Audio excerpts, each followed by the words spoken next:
और तब सूरत नाए दिखाई है और जैसी पीर और पिया की है और तैसी पीर पर आई।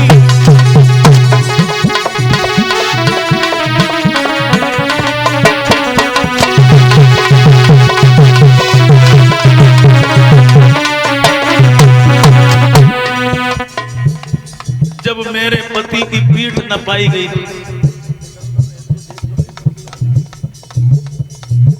तब कहां चली गई? एक बात और बता,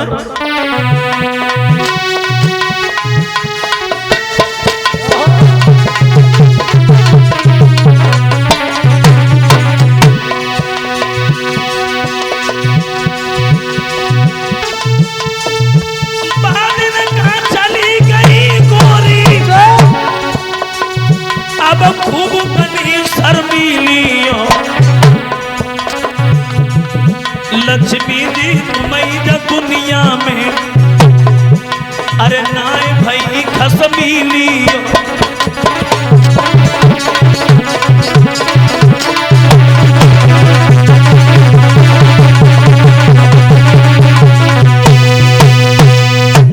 कहां चली गई थी?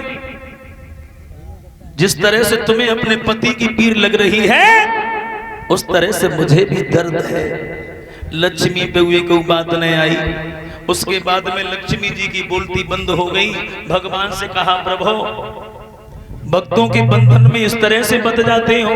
भगवान कहते हैं लक्ष्मी मैंने भक्तों के बस में क्या नहीं किया, भक्तों के लिए मैंने क्या नहीं किया।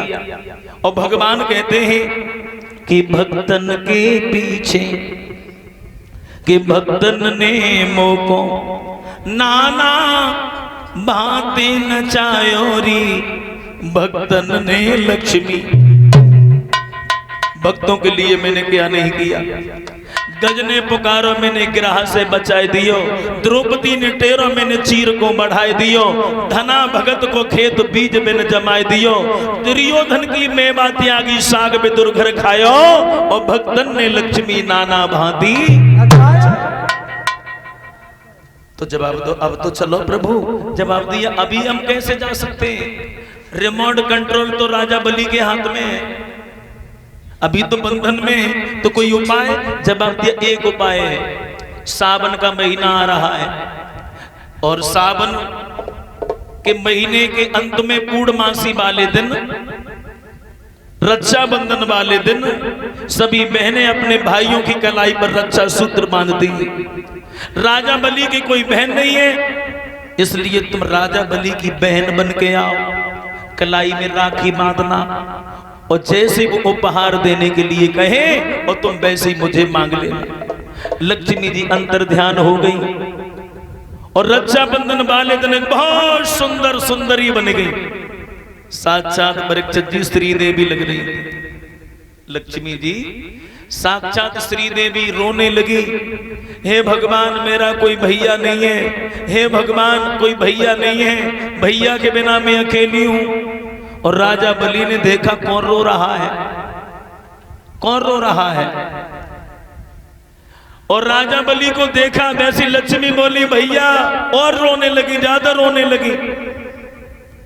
राजा बलि बोला बहन क्यों रो रही है?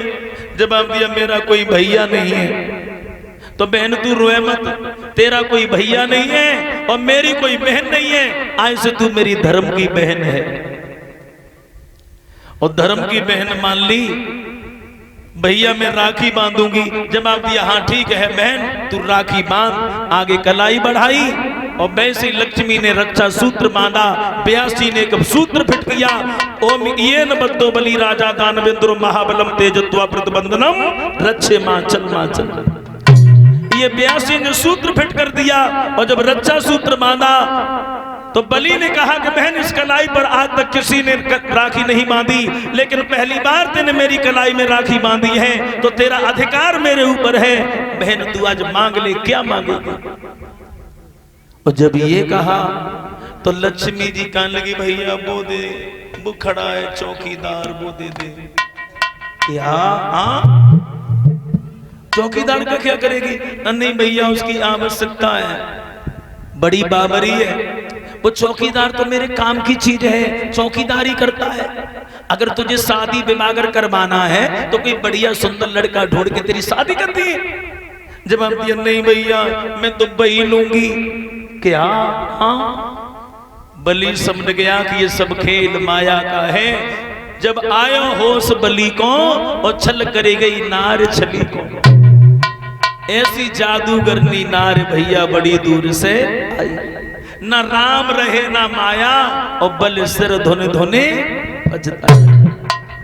अब यहां पर देखो समझने का विषय है, जब तक बलि का मन भगवान में लगा रहा और तब तक भगवान भी नाचते रहे। और लक्ष्मी कौन है? भगवान की दासी।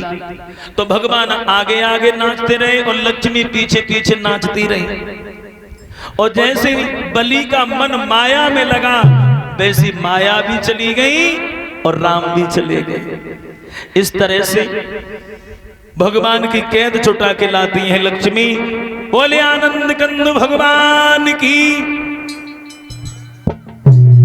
लेकिन भगवान ने राजा बलि को वरदान दिया और राजा बलि से कहा कि राजा बलि तुम तो बहुत बड़े बड़भागी हो।